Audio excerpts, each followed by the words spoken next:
Ons is vandag by Isak van Sail van Makwasi. Sy plaas se naam is Commando Drif.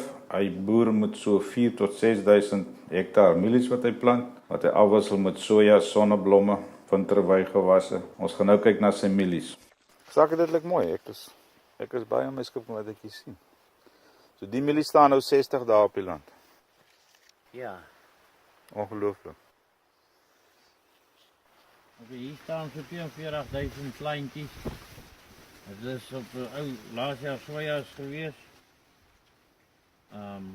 Gerip en pre-plant 100 kg urium met 5 liter aminofix, 5 kg sink. Geplant met Rainmaker, 100 kg en 50 kg KCL uitgestrooi topbemesting. En ja, kom ons sê 100 plus minus 150, dit is nou variërend urium boop. Die fosfaat was kalsiefos. Dit is uitgestrooi voor die rippe. Om en by 30 p.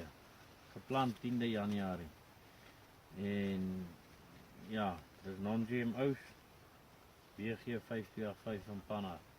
Blaarvoeding het ek gespuit.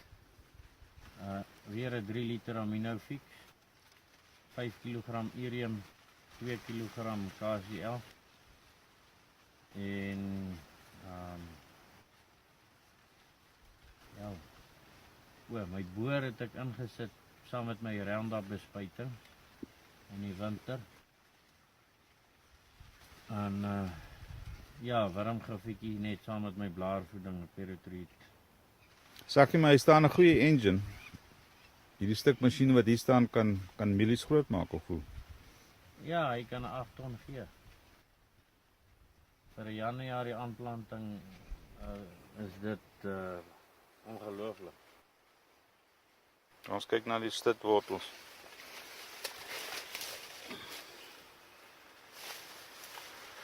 Die hoogste stel is daai omtrent nou aan.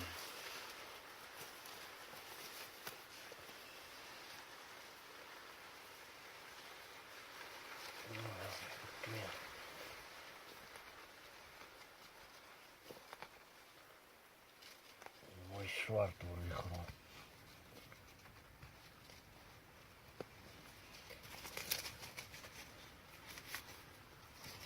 Dit gaan net hulle gaan die dis seker maar die tyd tog. Wel, die blare is pragtig groen tot onder, né? Ja, nee, daar is nie foute nie.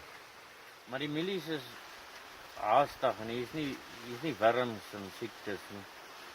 En dit is eintlik ongelooflik om 2 koppe te sien wat baar stoot.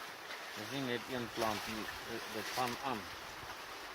En die blaar onder jou kop, as hy so breed is as jou hand en breër, dan sê dit hy te vol potensiaal, hy vir daai kop. As hy blaar smaller is, dan gaan hy nie regtig, dan is hy potensiaal net nie daar. So dit lyk vir my fantasties.